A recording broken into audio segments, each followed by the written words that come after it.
சக்திவேல் அடுத்த வர எபிசோடில் பார்த்திங்க அப்படின்னா தென்னரசு ரொம்ப நல்லவே மாதிரி அப்படி திருந்திட்டு பட்டையெல்லாம் அடிச்சுட்டு வந்து தன்னோட வீட்டுக்கு வந்து பார்த்திங்க அப்படின்னா எல்லாருக்கிட்டையுமே கெஞ்சி பேசுகிறாரு.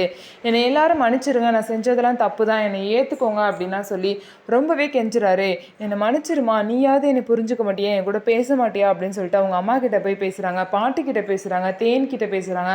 அதுக்கப்புறம் அவங்க அப்பா கையெல்லாம் பிடிச்சி கெஞ்சி தென்னரசு ரொம்பவே பார்த்திங்க அப்படின்னா நடிச்சிட்ருக்காரு. ஆனால் எல்லாரும் பார்த்திங்க அப்படின்னா நீ நடித்ததெல்லாம் போதும், உன்னால் நாங்கள் அனுபவிச்ச துன்பம்லாம் போதும், இதுக்கப்புறமும் உன்னை யாரும் நம்புறதா இல்லை, ஒழுங்காக இங்கேருந்து கிளம்பிடு அப்படின்னு சொல்லிட்டு பார்த்தீங்க அப்படின்னா தென்னரசு வந்து எல்லாருமே திட்டுறாங்க. தென்னரசு வந்து போடுறது கண்டிப்பாக வந்து ஆக்டிங் தான், தென்னரசோட நடிப்புக்கு நாங்கள் யாரும் மயங்க மாட்டோம் அப்படின்னு சொல்லிட்டு எல்லாரும் தென்னரசு அங்கேருந்து கிளம்ப சொல்கிறாங்க. கண்டிப்பாக வந்து நீங்கள் என்னை ஒரு நாள் புரிஞ்சுக்க தான் போகிறீங்க, நான் தெரிஞ்சுட்டேன் அப்படிங்கிறத நீங்கள் நம்புகிற நாள் வரும் அப்படின்னு சொல்லிட்டு தென்னரசும் பார்த்தீங்க அப்படின்னா அங்கேருந்து கிளம்பிடுறாரு.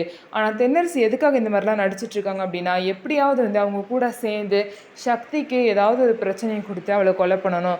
ஏன் அப்படின்னா அவனால தான் என்னோட எம்எல்ஏ பதவியே போயிடுச்சு அப்படிங்கிற கோவம் தென்னரசுக்கு வந்து இருக்குது. ஸோ இதுக்கப்புறம் என்ன நடக்க போகுது, ஸோ தென்னரசுக்கிட்டேருந்து சக்தியை வந்து எப்படி வேலை வந்து காப்பாற்ற போகிறாரு அப்படிங்கிறத நம்ம வெயிட் பண்ணி பார்க்கலாம். ஸோ நம்ம வீடியோ உங்களுக்கு பிடிச்சிருந்தா நம்ம வீடியோவை லைக் பண்ணிக்கோங்க, மறக்காமல் நம்மளோட சேனலை சப்ஸ்கிரைப் அண்ட் ஹைப் பண்ணிவிட்டு பாருங்கள்.